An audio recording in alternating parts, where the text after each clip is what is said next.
Nana Shastra Vicharanai Kanipano Sadharma Samstapako Lokanam Hitakarino Tribhuvane Manya Sharanya Karo Radha Krishna Padaravinda Bhajana Nandena Mataliko Vande Rupa Sanatana Raghuyago Shri Jiva Gopalako Vande Rupa Sanatana Raghuyago Shri Jiva Gopalako. I offer my respectful obeisances unto the six Goswamis, namely Sri Sanatan Goswami, Sri Rupa Goswami, Sri Raghunath Bhatta Goswami, Sri Raghunath Das Goswami, Sri Jiva Goswami, and Sri Gopal Bhatta Goswami, who are very expert in scrutinizingly studying all the revealed scriptures with the aim of establishing eternal religious principles for the benefit of all human beings. Thus they're honored all over the three worlds, and they're worth taking shelter of because they're absorbed in the mood of the gopis and are engaged in the transcendental loving service of Radha and Krishna.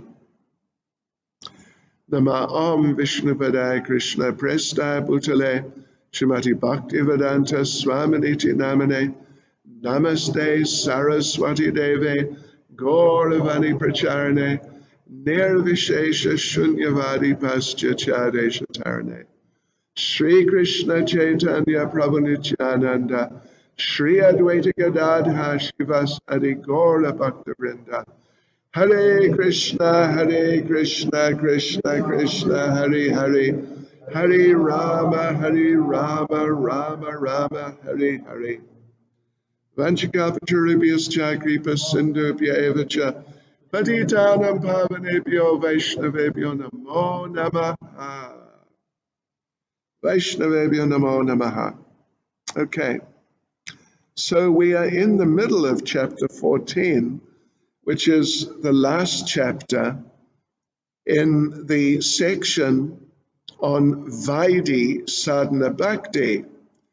And as we explained, of course, last night, the subject here is what is the place, or is there a place even, in the whole process of bhakti, of devotional service, for jnana and vairagya, knowledge, not just knowledge. We shouldn't think it's just knowledge, but knowledge of the soul. It really means knowledge of the soul distinct from any other knowledge, and particularly without so much reference to Lord Krishna himself. So, and renunciation, of course, we understand what that means. So the point was made that in the beginning of devotional service, some knowledge of the soul, just in and of itself, can be useful. And some renunciation, at least some renunciation, can be useful, but only in the beginning. After the devotee has really made a start in Krishna consciousness and become a little situated in Krishna consciousness, then the need for that sort of, or not the need, well, you could say the need or the value of that sort of knowledge falls away. And similarly, the need to make some special, like you could say, extraneous effort, which just means a special effort. A special effort to renounce things and to avoid becoming entangled on the material level. More or less, these things fall away. Certainly, at least step by step, they fall away. That's a fact. You know, we are coming from Kali Yuga backgrounds, Hare Krishna, and those backgrounds are problematic for anything, actually, anything really. But particularly, they're problematic. I mean, oh, well, okay. In this regard, Kali Yuga is really problematic for renunciation. It's just, sure, the tendency towards renunciation only by force, in so many cases at least. So for us, even after some time in Krishna consciousness, we may have to be mindful of that type of knowledge.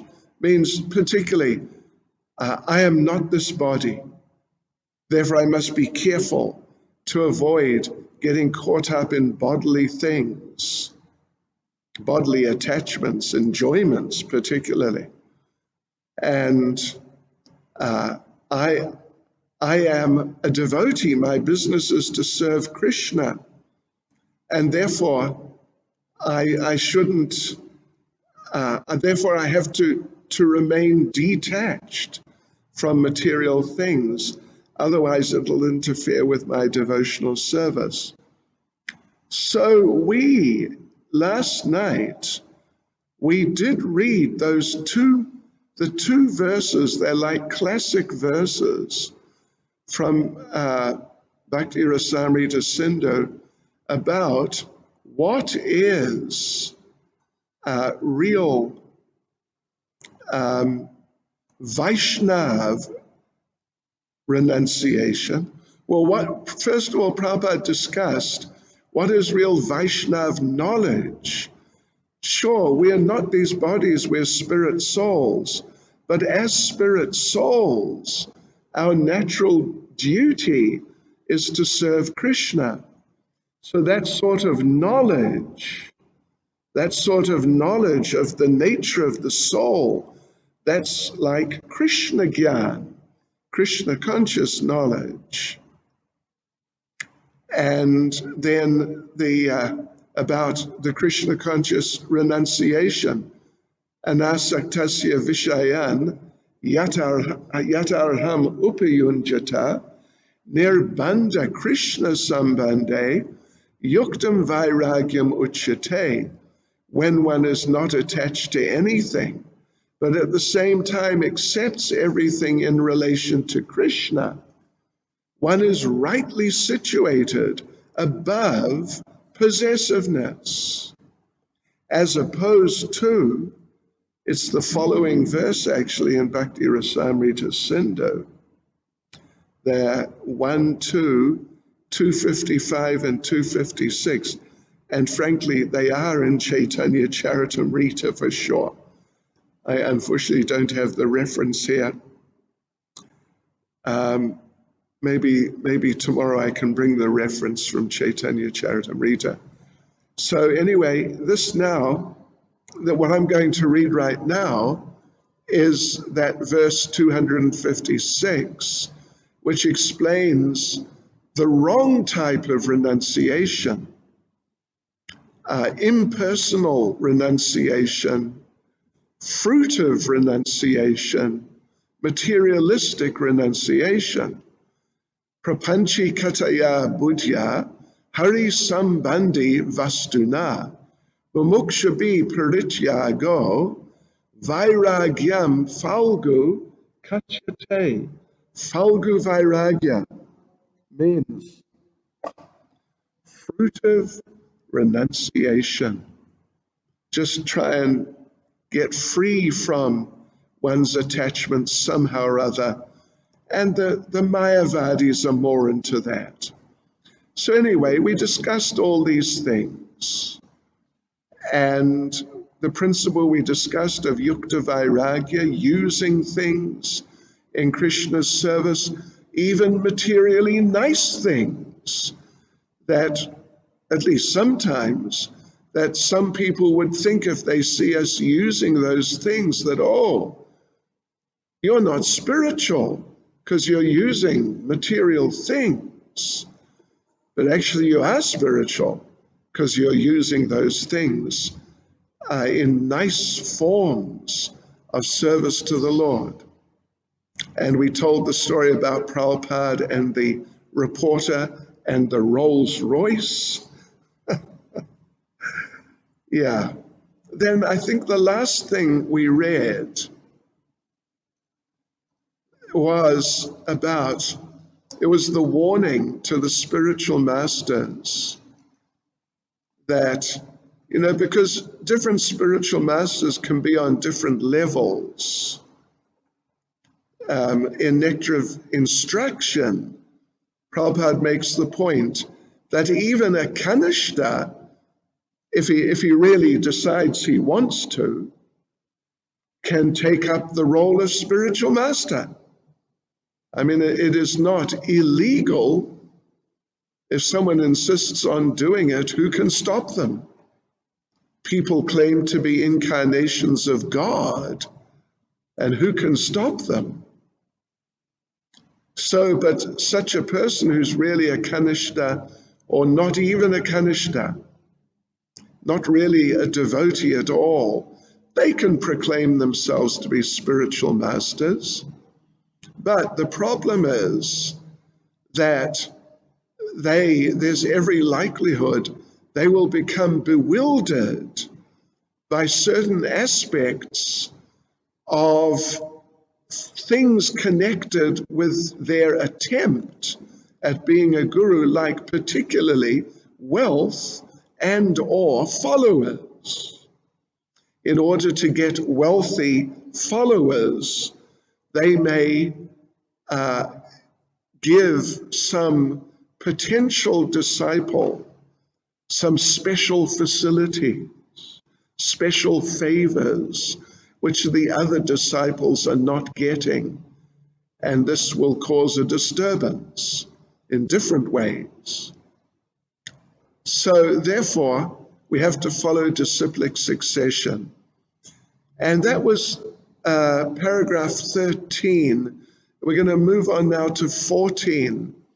And in 14, Prabhupada makes the point that Krishna consciousness is such a process that you don't need to do anything other than Krishna consciousness.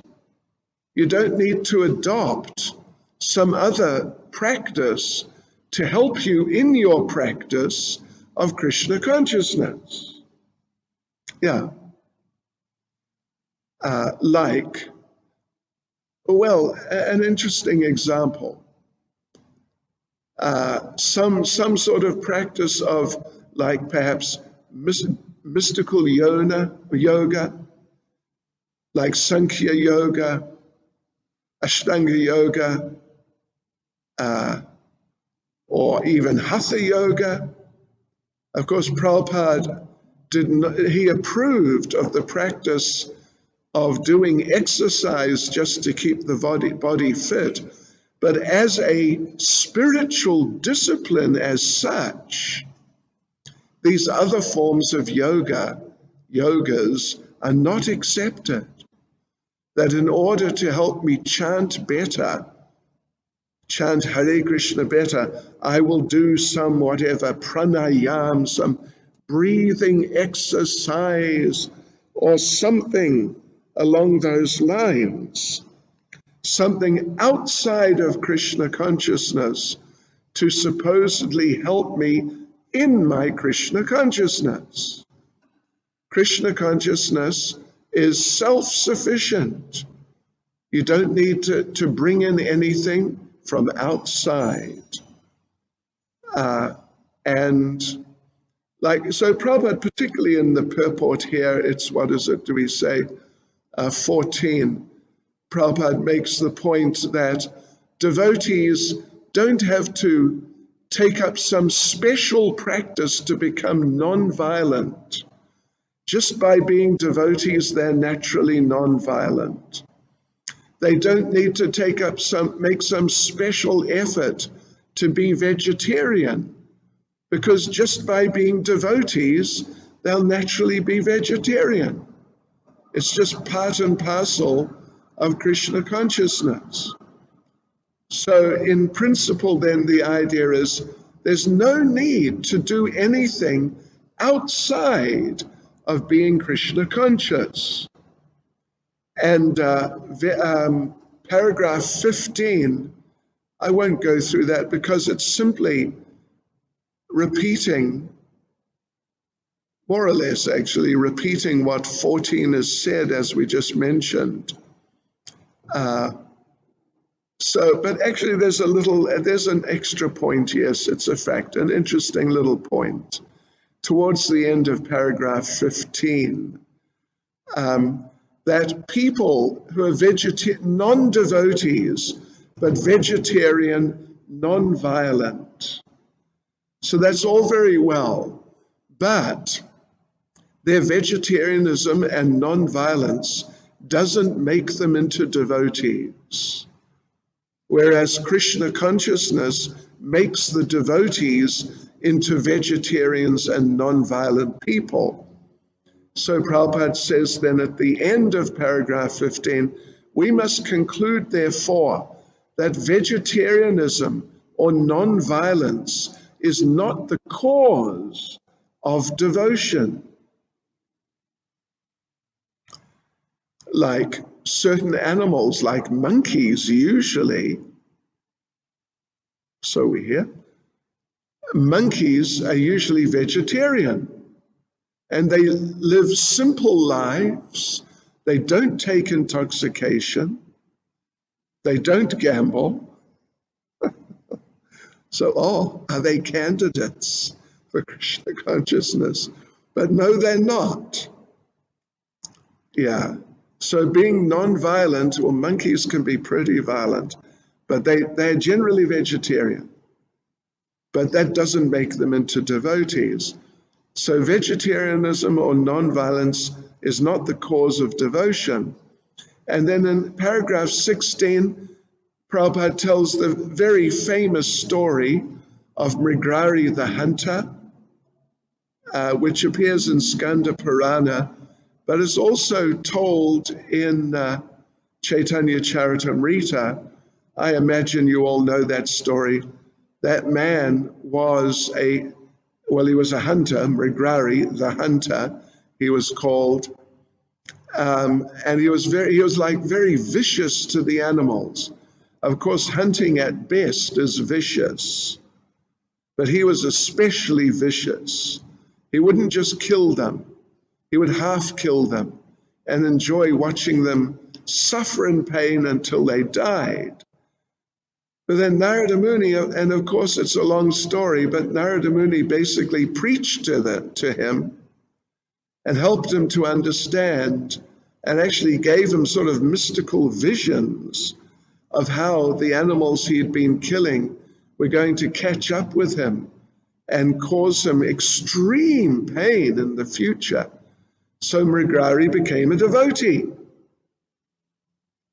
Then a little later, Narada Muni and Parashara Muni came to visit him, or Parvat Muni, I think Parashara, anyway, one of the two names. They came to visit Mrigarhi, and when Mrigarhi saw them approaching from a little way away, he came running out to greet them, or particularly Narada Muni, his guru, very enthusiastically. But they noticed as he was running out to meet them, suddenly he stopped and he started hopping around in an odd sort of way. And then he ran out after some little time and ran out again and met them. And Narada Muni asked him, why did you stop and hop around like that?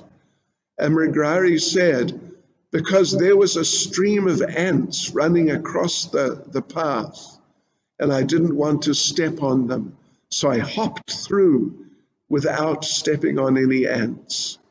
So like this, Mrigarhi, who was an extremely violent person, he became extremely non-violent. He wouldn't even hurt an ant through Krishna consciousness. So Krishna consciousness takes precedence. Yes, so we carry on. Let's say that was 16, 17. Yes, all these things come automatically to a devotee. 18, okay. Now from 18, at least in 18, or from 18 you could say, there's kind of a change of theme, a change of subject or perspective at least, in that now Srila Prabhupada starts to discuss the 9 different processes of devotional service, which of course are given by Prahlad Maharaj in the 7th canto of Srimad Bhagavatam. So here they are. You can see them there in, paragraph 18, hearing, chanting, remembering, serving, worshipping the deity in the temple, praying, carrying out orders, serving Krishna as a friend, and sacrificing everything for him. These are the 9 processes, and they are more or less, or at least to some degree, in order, sort of in consequence, sequentially. First of all, you hear, then you can chant. And then when you chant, and of course when you chant you hear also, then you remember. So these things kind of build on each other, at least to some degree. And Prabhupada makes the point in that paragraph, right more or less in the middle, each and every one of these processes is so powerful that if anyone even follows just one single one of them, he can achieve the desired perfection without fail. And he gives the example of hearing. Someone's attached to hearing, but someone else is attached to chanting, and they can both, or they will both, achieve the same success of pure Krishna consciousness. So, yeah, Chaitanya Charitamrita says 1, 2, 3, 4, or all processes. It's all very good for you. You know, Prabhupada, though, has, I would say, pretty much specifically engaged us in all of them.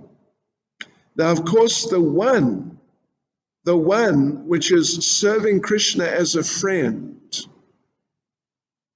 that's a part of Raganuga sadhana bhakti,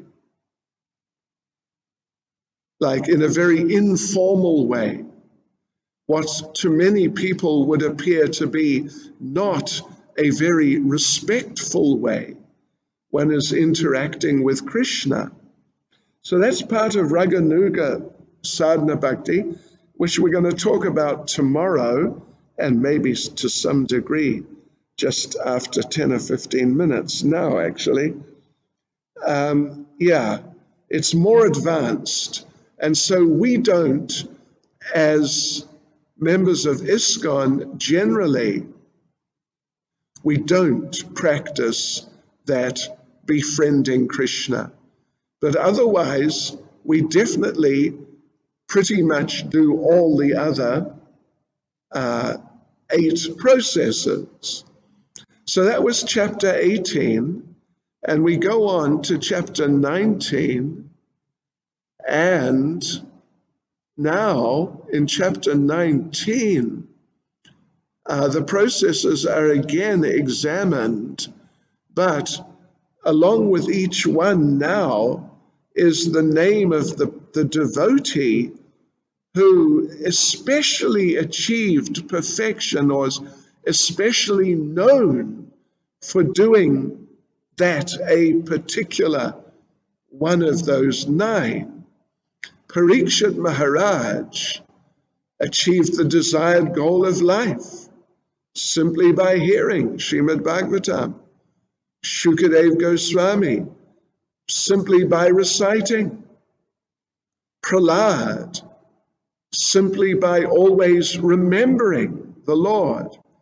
Lakshmi, by serving the lotus feet. Prithu Maharaj, by performing temple worship, archanam, worship of the deity in the temple. Akrura, by offering prayers. When he came into Vrindavan on the request or order perhaps of Kamsa to bring Krishna to Mathura, so that Kamsa, at least Kamsa wanted to have Krishna killed. Of course, he ended up getting killed. So Akrura, as he entered Vrindavan on that mission, he saw Krishna's footprint and fell off his chariot and just rolled in the dust and recited prayers. All right, and then Hanuman became successful by rendering personal service to Lord Ram. Arjuna became successful by being a friend. And finally, Bali Maharaj became successful simply by just surrendering everything. He just surrendered everything to the Lord. So then we go on to paragraph 20, and there the subject is that there are cases of devotees who have actually done all of them. And the particular example given, and is the classic example, is Maharaj Ambarish. He did all. And actually, believe it or not, the whole of this 20th paragraph, and it's about, well, you could even say it's the whole of the following paragraph. They're simply devoted to Maharaj Ambarish and how he did all of these things. And he even in certain, you could say, in certain respects, he actually did more. Not exactly more, but there are subdivisions. So let's go through it and see what he did.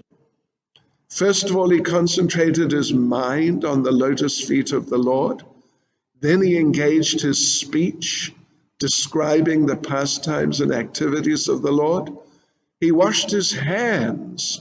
He engaged his hands in washing the temple of the Lord. Well, what's he doing there? Arguably, he is doing archana. He's involved in the process of temple worship, looking after the temple for the deity. You could also say it's simply dasyam, just doing some kind of not particularly prominent, important service for the Lord. He engaged his ears in hearing of the glories of the Lord. He engaged his eyes in seeing the beautiful deity in the Lord. So engaging his ears, obviously that's part of Shravanam. Engaging his eyes, what's that? Well, it's also part of Archana. He engaged his body in associating with the pure devotees of the Lord, touching their bodies. That's interesting, isn't it? What process would that be? That's an interesting question. It's arguable. It could be part of Archanam, could easily be part of Archanam. It could be part of dasyam also, like this. It fits in there. Then the next paragraph, almost at the end of the chapter, gives some more examples. He associated only with pure devotees and didn't allow anyone else to touch his body. He engaged his nostrils in smelling the flowers and tulsi offered to Krishna, engaged his tongue in tasting Krishna prasad. That's also part of archanam. It's part of archanam, eating prasadam. Yes, and Prabhupada says that being a king, Maharaj Ambarish was able to offer very nice prasad. He had no scarcity of finances. He used to offer Krishna the most royal dishes and would then taste the remnants as Krishna prasad. So he did everything very nicely in his royal style, Prabhupada says, and just everything dedicated completely in Krishna consciousness. So Prabhupada raises another point, directly from this. It's like basically the second half of this chapter, paragraph 21 means we're almost at the end of the chapter. So the point is that we should follow in the footsteps of the great devotees and try to do all the processes. Somehow if we can't, and this one of befriending the Lord, it's a bit esoteric for us, at least do one or two, but do something. Whatever you do, Rupa Goswami makes the point, yena kena prakarena mana Krishna naveshayet. Yena, in this way, kena, in that way, prakarena, in some way or another, mana Krishna naveshayet. Never, always think of Krishna, never forget Krishna.